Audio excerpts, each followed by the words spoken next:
why were you compelled to do a revised edition? It is undeniable now that we're all improvisers. I think that was always true. I just think it's crashingly obvious now in a way that wasn't perhaps so obvious before. I realized that when I wrote the book originally, I was kind of trying to say to people, this uncertainty and complexity that you have to deal with, it's maybe not as bad as it seems. Here's a way through. Here's some tools, ideas, language, practices that can not just help you cope with it, but enable you to kind of have some fun and stuff along the way. Now my understanding of it has deepened. I realize now that in the uncertainty and ambiguity of the world, that's where our lives are. That's where all the fun is too. If my life were perfectly scripted and sketched out and predictable, that would all disappear. And so instead of feeling kind of like, oh, this awkward, difficult stuff we've got to get through, now I'm like, let's really use this improv tool and this language to really enjoy and celebrate, all that the uncertainty, the ambiguity brings. The model, super short, 3 practices, 6 words. Notice more. That's about what you do with your attention. Letting go. That's about not trying to cling on to everything.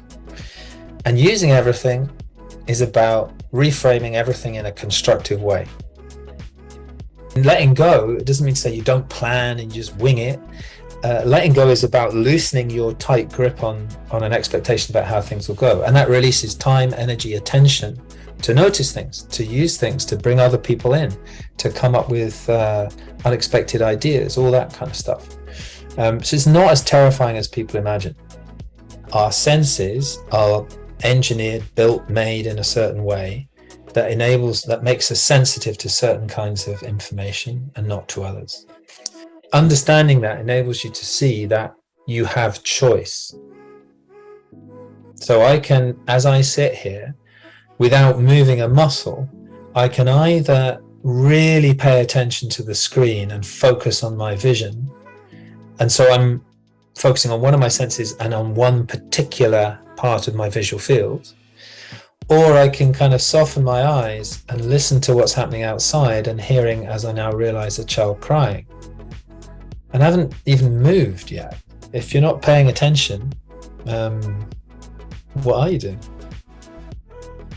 I think it's really useful energetically and emotionally, right? Because instead of now labeling as a sort of failure or shortcoming, so this thing is broken.